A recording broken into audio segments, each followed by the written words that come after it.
Assalamualaikum warahmatullahi wabarakatuh. Sebagaimana diamanatkan dalam Undang-Undang Nomor 6 Tahun 1967 tentang pokok-pokok peternakan dan kesehatan hewan, serta Peraturan Pemerintah Nomor 2 Tahun 1983 tentang kesehatan masyarakat veteriner. Pemerintah bertanggung jawab dalam melakukan pengawasan kesehatan masyarakat veteriner yang bertujuan untuk memberikan jaminan keamanan dan ketentraman batin kepada masyarakat. Pemotongan hewan merupakan tahapan yang sangat krusial dalam menentukan status aman, sehat, utuh dan halal atau asuh dari daging yang dihasilkan oleh suatu RPH. Oleh karenanya, wajib dilakukan pemeriksaan kesehatan daging di RPH oleh petugas yang berwenang, yaitu Meat Inspector atau Kirmaster yang berada di bawah pengawasan dokter hewan.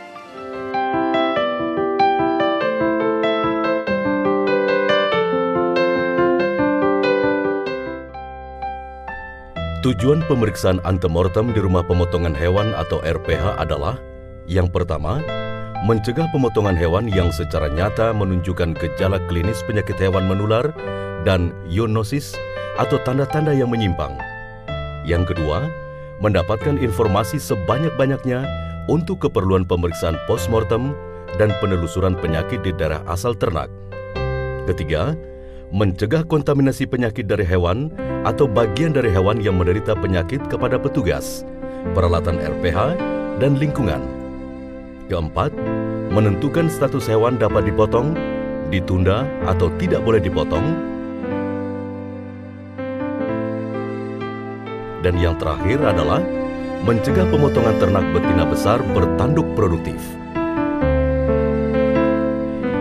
Pemeriksaan antemortem dilakukan oleh petugas, dokter hewan yang berwenang yang ditunjuk oleh dinas yang membidangi fungsi Kesmafet dan atau paramedik yang ditunjuk di bawah pengawasan dokter hewan berwenang.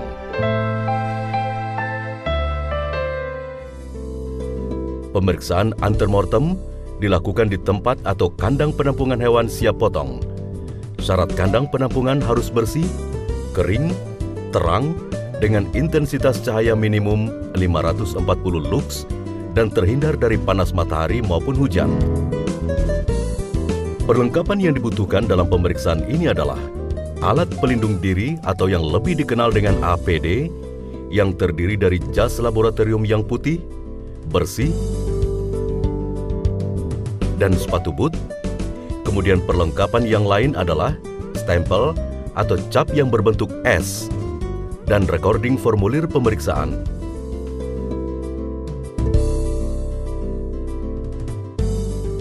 Sedangkan peralatan yang dibutuhkan dalam pemeriksaan ini adalah stetoskop dan termometer. Prosedur pemeriksaan antemortem dimulai dari pemeriksaan kelengkapan dokumen ternak seperti surat kesehatan asal ternak hewan atau SKH, surat jalan, surat izin pengeluaran ternak dan hasil ikutannya,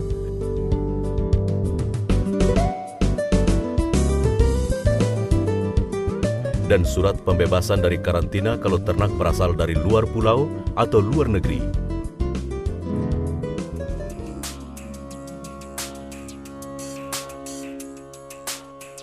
Selanjutnya, dilakukan pengecekan sesuai dokumen dengan ternak yang dikirim.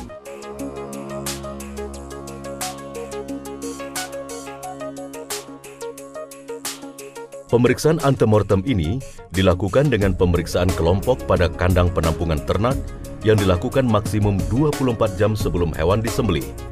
Dan jika melebihi waktu tersebut, maka dilakukan pemeriksaan antemortem ulang. Pemeriksaan antemortem secara kelompok dilakukan dengan mengamati gejala klinis dan patognomonis dengan cara mengamati dengan cermat dan seksama terhadap sikap, kondisi, dan penampilan atau performa yang meliputi status gizi, sistem pernapasan, dan sistem pencernaan pada hewan saat berdiri dan bergerak yang dilihat dari segala arah dan mengamati dengan cermat dan seksama lubang-lubang kumlah seperti telinga, hidung, mulut, dan anus. Terhadap hewan yang dicurigai menunjukkan gejala sakit atau sakit dipisahkan atau ditempatkan pada kandang yang berbeda atau karantina, dan atau diberi tanda yang selanjutnya dilakukan pemeriksaan lebih lanjut pada kandang pemeriksaan yang meliputi pemeriksaan status gizi dan keaktifan hewan yang dilakukan dengan melihat penampilan atau performa tubuh dan keaktifan hewan secara keseluruhan.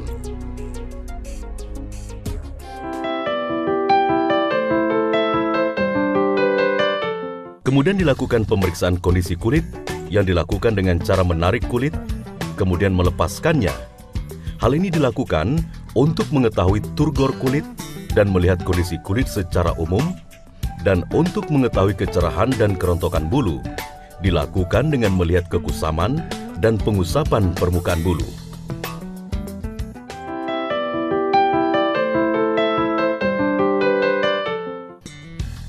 Tahap selanjutnya dilakukan pemeriksaan lubang kumlah yang dilakukan dengan cara mengamati dengan cermat dan seksama lubang hidung,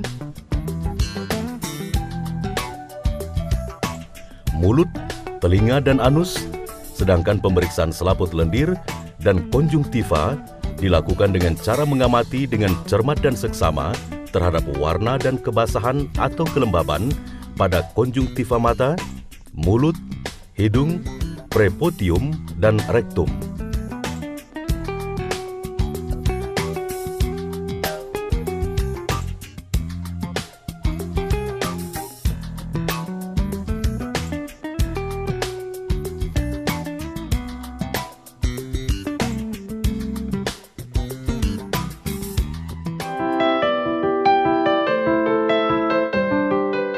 Selanjutnya, dilakukan pemeriksaan terhadap kondisi mata dan telinga untuk melihat adanya kebersihan dan kelainan patologis pada mata dan telinga.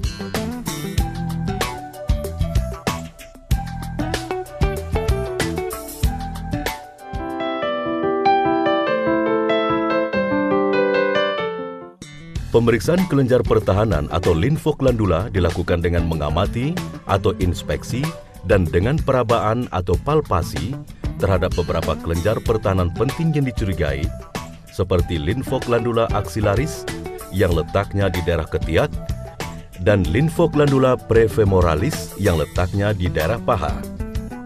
Kelainan dapat ditemui dengan adanya pembengkakan dan posisi kelenjar atau limfoglandula yang tidak dapat digerakkan atau terfiksir.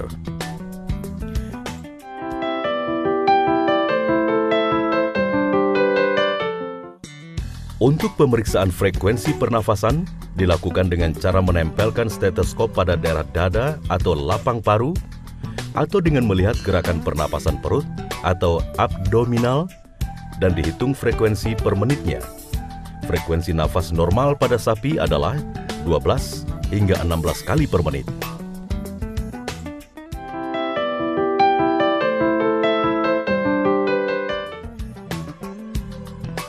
Pemeriksaan suhu dilakukan dengan cara memasukkan termometer ke dalam lubang rektum, sedangkan ibu jari dan jari telunjuk menekan arteri consigialis untuk mengetahui frekuensi nadi atau pulsus selama kurang lebih 1 menit, dan kemudian dilihat angka yang tertera di dalam termometer.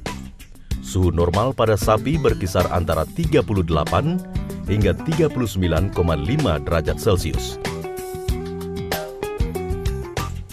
Sedangkan frekuensi pulsus normal pada sapi adalah 40 hingga 60 kali per menit.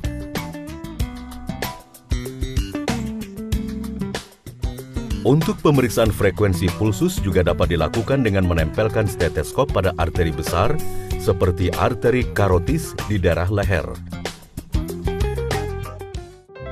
Hewan yang normal atau sehat dan hewan dengan kelainan terlokalisir seperti tumor pada mata, pneumonia dapat diizinkan untuk dipotong. Hewan yang lumpuh atau ambruk karena kecelakaan namun tidak menunjukkan gejala penyakit harus segera dipotong. Hewan yang menderita atau menunjukkan gejala sakit seperti Coryza gangrenosa bovum, hemoragi septisemia, piroplasmosis, sura, artritis, hernia, fraktura, abses, epitelimia, actinomycosis, actinobacillosis, mastitis, septikemia, kaheksia, hidrops, odem, brusellosis, dan tuberkulosis dapat dipotong dengan pengawasan dokter hewan. Hewan yang menunjukkan gejala sakit yang belum dapat ditentukan gejala penyakitnya atau dengan menunggu hasil laboratorium dapat dilakukan penundaan pemotongan. Hewan yang menderita atau menunjukkan gejala penyakit akut seperti antraks, tetanus, dan malius dilarang untuk dipotong. Terhadap hewan yang boleh dipotong, segera diberikan stempel cap S di daerah pinggul.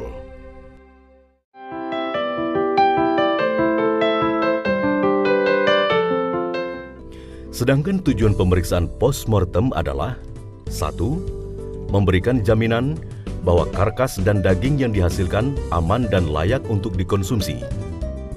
2. Mencegah beredarnya bagian atau jaringan abnormal yang berasal dari pemotongan hewan sakit, sehingga daging tidak aman dan tidak layak untuk dikonsumsi, seperti pada kasus cacing hati, sistiserkosis, tuberkulosis, brusellosis, dan kasus penyakit yang lain. Dan 3, memberikan informasi untuk penelusuran penyakit di daerah asal ternak.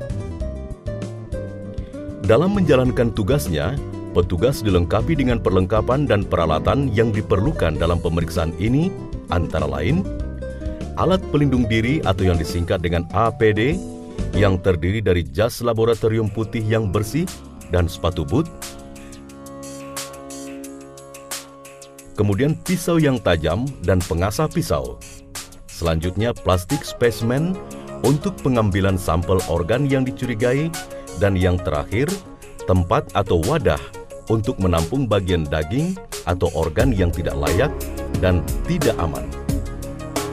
Semua peralatan sebelum dan sesudah digunakan untuk pemeriksaan harus dibersihkan dan disuci hamakan, baik dengan air panas dengan suhu minimal lebih dari 82 derajat Celcius atau dengan bahan sanitizer untuk mencegah peralatan tercemar atau terkontaminasi bahan atau jaringan bagian dari hewan yang diduga mengandung bibit penyakit.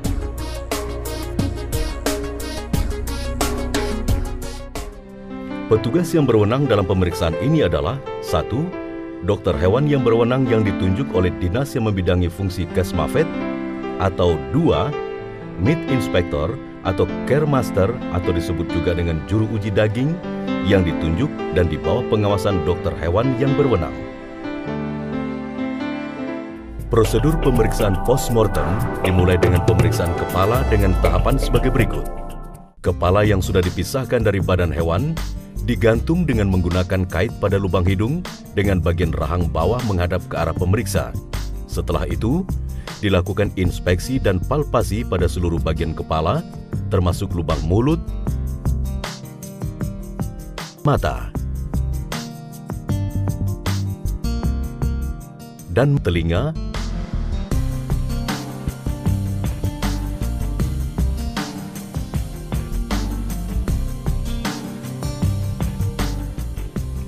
Untuk melakukan pemeriksaan lidah dilakukan dengan mengeluarkan lidah dengan cara menyayat dari dagu sejajar kedua siku mandibula membentuk huruf V.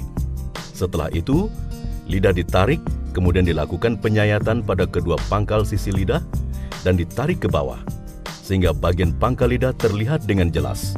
Selanjutnya, lidah diinspeksi, dipalpasi dan dikerok pada permukaan lidah untuk melihat kerapuhan pada papila lidah, dan untuk mengetahui kemungkinan adanya kista Cysticercus bovis dan actinobacillosis, dilakukan penyayatan di bagian bawah lidah. Untuk mengetahui adanya indikasi penyakit atau kelainan ternak, dapat dilakukan inspeksi dan palpasi pada daerah kepala seperti Lymphoglandula retropharyngealis, Lymphoglandula parotideus,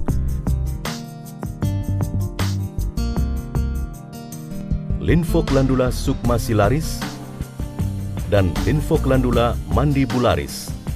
Dan jika perlu dilakukan penyayatan untuk melihat apakah Lymphoglandula normal atau terdapat kelainan.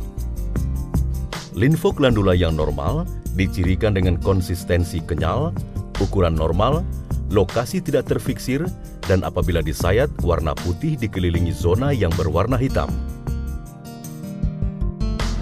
Sedangkan untuk menemukan adanya kista cysticercus dan actinomycosis pada tulang mandibula, dilakukan penyayatan otot masseter internus dan masseter externus.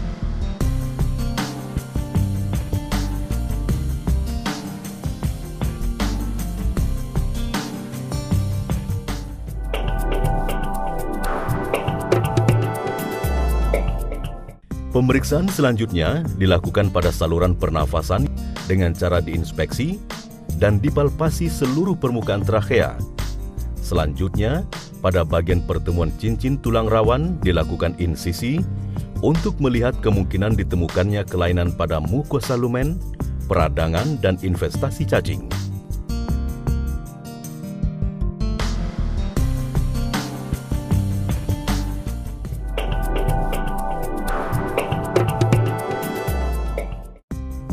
Kemudian dilakukan inspeksi dan palpasi pada seluruh permukaan paru untuk melihat adanya konsistensi atau kekenyalan, warna, dan bau.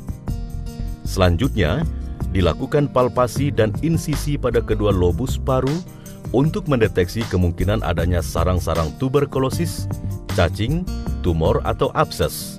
Palpasi dan insisi linfoglandula mediastinalis cranialis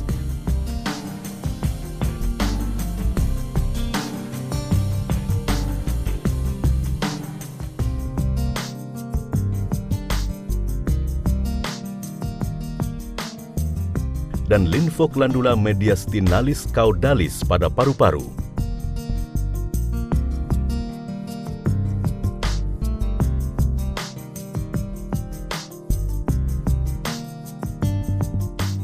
Paru yang sehat akan memperlihatkan warna merah jambu, konsistensi lunak, dan terdapat suara krepitasi pada saat palpasi.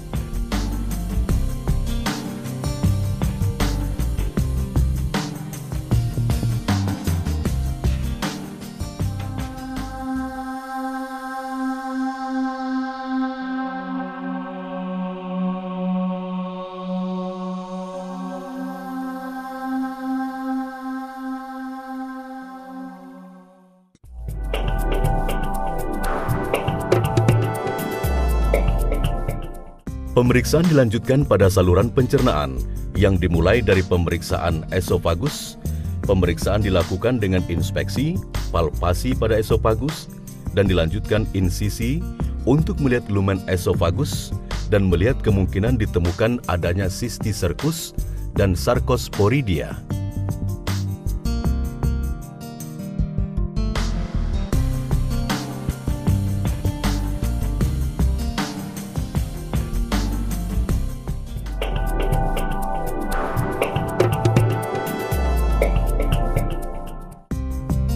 Pemeriksaan jantung dilakukan dengan inspeksi dan palpasi pada jantung dan selaput jantung untuk mengamati kemungkinan adanya peradangan selaput jantung atau perikarditis.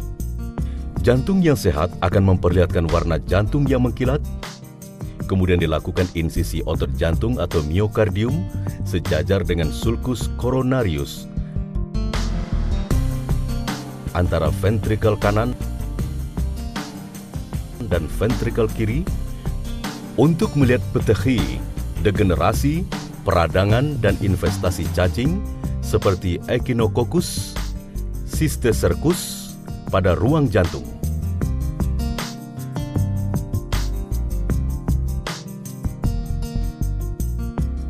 Selanjutnya, dilakukan penyayatan otot miokardium untuk melihat trabekula atau musculus transversus cordis.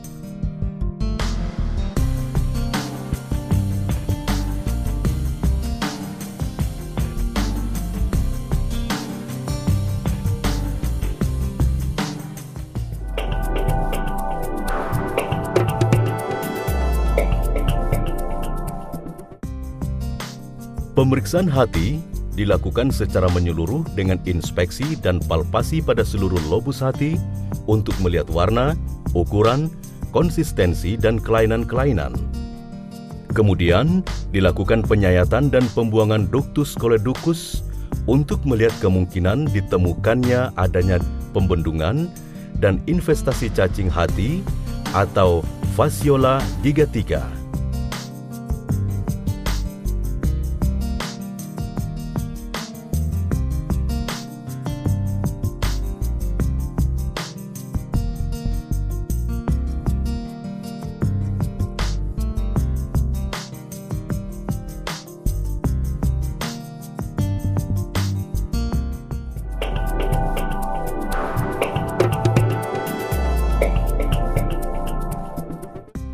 Pemeriksaan ginjal dilakukan dengan cara mengeluarkan ginjal dari pembungkusnya dan kemudian dilakukan inspeksi dan palpasi pada ginjal untuk mengetahui adanya pembengkakan.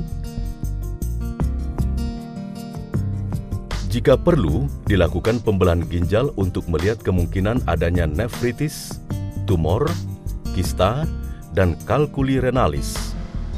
Ginjal sehat berbentuk oval, gepeng, warna coklat, terdiri dari 16 hingga 24 renkuli, mengkilat, kulit tipis, mudah dikupas, konsistensi elastis.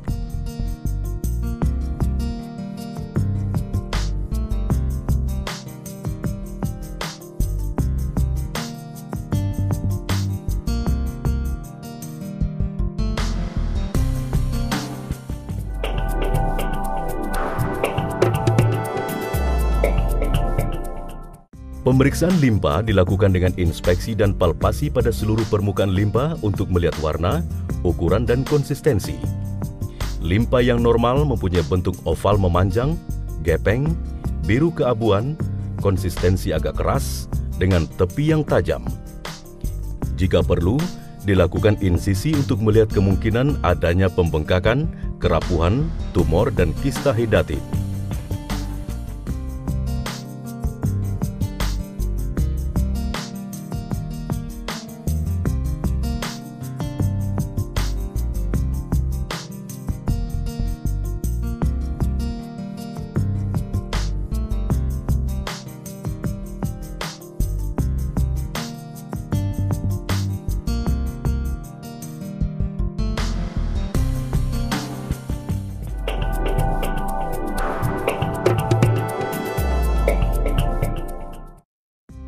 Kemudian dilanjutkan pemeriksaan terhadap rumen dan usus. Inspeksi dan palpasi rumen dengan pisau untuk mengetahui adanya parasit atau hemoragi pada rumen. Pemeriksaan dengan cara inspeksi dan palpasi terhadap usus dan penggantungnya dilakukan untuk melihat kemungkinan adanya pembengkakan limfoglandula mesenterica. Dan kalau perlu, dilakukan insisi terhadap limfoglandula.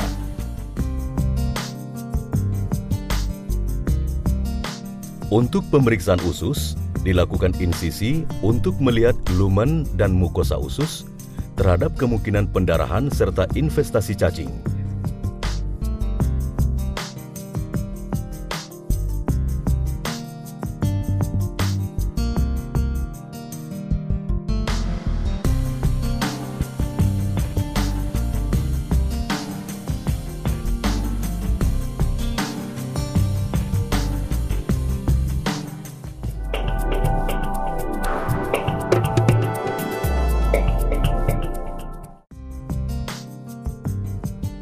Pemeriksaan karkas dimulai dari inspeksi dan palpasi pada seluruh permukaan karkas pada bagian luar dan dalam karkas, serta inspeksi, palpasi, dan insisi pada limfoglandula.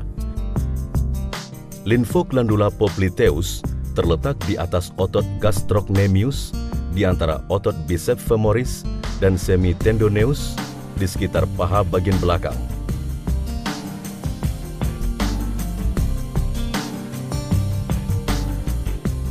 Limfoglandula prescapularis superior yang terletak di antara dada, leher, dan kaki depan.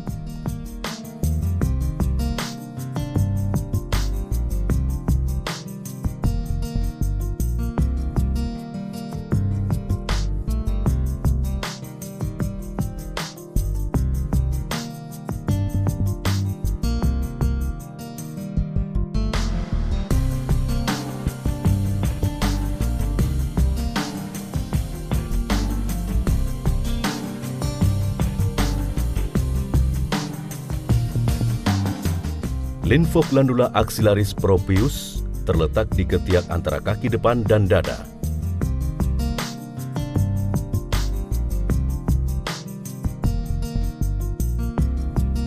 Pemeriksaan pada karkas ini digunakan untuk mengetahui kondisi-kondisi seperti hemoragi, memar, fraktura, ikterus, terutama dapat dilihat pada tendo dan mukosa, odema, kista cacing, dan pembengkakan linfoglandula.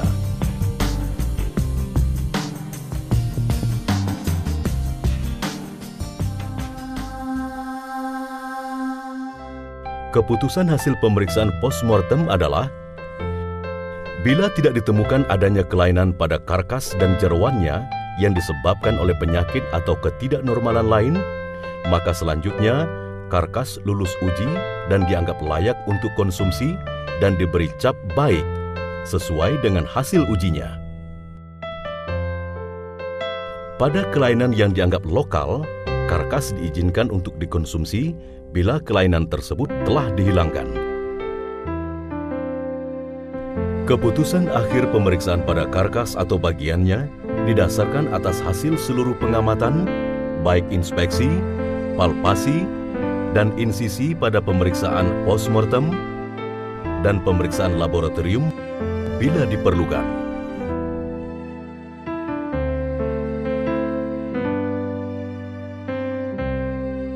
Daging dari hewan yang tidak menderita penyakit, daging dari hewan potong yang menderita penyakit bersifat lokal, setelah bagian yang tidak aman dan layak dibuang, baik untuk konsumsi manusia. Daging dari hewan yang menderita penyakit akut seperti maleus, rabies, tetanus, radang paha, belutang akut, dan lain-lain ditolak untuk konsumsi manusia. Daging yang warna, bau, dan konsistensinya tidak normal, seperti pada kasus septikemia, kaheksia, hidrop, dan odem, dapat dikonsumsi manusia setelah bagian yang tidak layak dikonsumsi dibuang. Daging dari hewan yang menderita penyakit trichinellosis, cysticercosis, babesiosis, sura, sarkosporidiosis, brucellosis, tuberkulosis, dan ingus jahat dapat dikonsumsi manusia setelah mendapat perlakuan pemanasan sebelum diedarkan.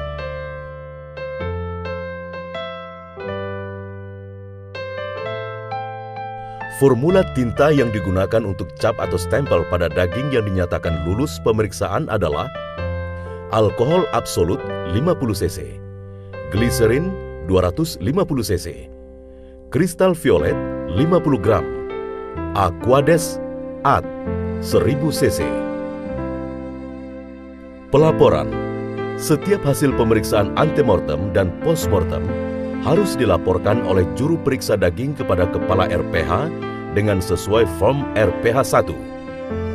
Setiap Kepala RPH membuat laporan bulanan kepada Kepala Dinas yang membidangi fungsi peternakan atau Kesmafet di kabupaten atau kota, sesuai dengan form RPH 2 yang merupakan hasil rekapitulasi data form RPH 1. Selanjutnya, Kepala Dinas Kabupaten atau Kota membuat laporan bulanan sesuai dengan form RPH 3 ke Dinas yang membidangi fungsi peternakan atau Kesmafet di provinsi.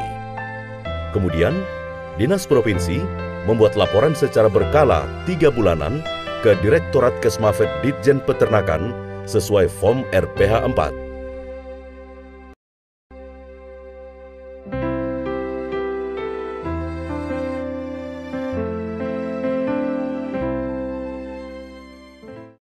Semoga langkah ini dapat mengoptimalkan pemeriksaan kesehatan daging di RPH dan pada gilirannya dapat menghasilkan perubahan yang signifikan dalam menghasilkan daging yang halalan dan toiban. Wassalamualaikum warahmatullahi wabarakatuh.